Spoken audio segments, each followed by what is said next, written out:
So guys, in this video, let me show you how to create this amazing flash transition. So let's dive into Davinci Resolve to show you how it's done. So for that, you need mainly two clips. One is the clean plate. Clean plate means something that doesn't have the subject in it.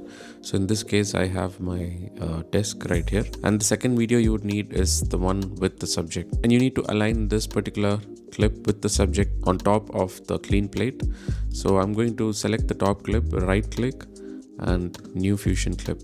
And now let's come to Fusion. So in Fusion, what you have to do is you bring in a mask. If you guys have the paid version, you can use the magic mask, but for those who don't have the paid version, you can use this particular node called the polygon, and just bring it here and just join it to media 1. And as soon as you join, you can see everything disappears, and in that case you have to press this invert button right here, and you need to draw a mask around you.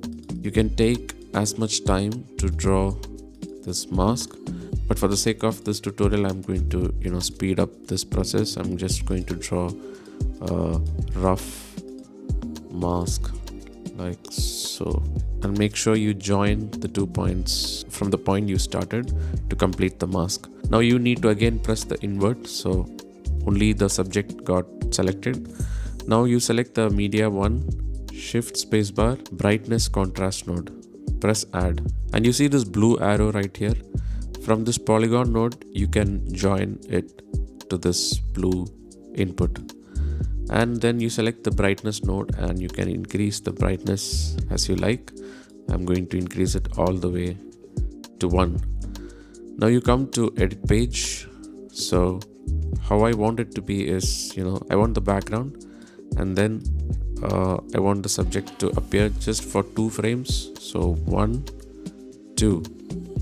After 2 frames, I'm going to make a cut. So I've made a cut after 2 frames, and in the second clip right here, you come to Fusion and you can disable this polygon node and the brightness node.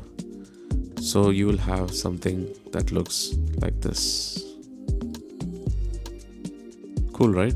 And you can add in the particular sound effect to really sell in that effect. So I hope you guys found this video helpful. For those who don't know, I'm Fenzer. I do travel, tech and filmmaking on this channel. So if you're into that sort of stuff, please consider hitting the subscribe button. Let me know what other tutorials you want to see in the comments. I'll be happy to try and do it out for you.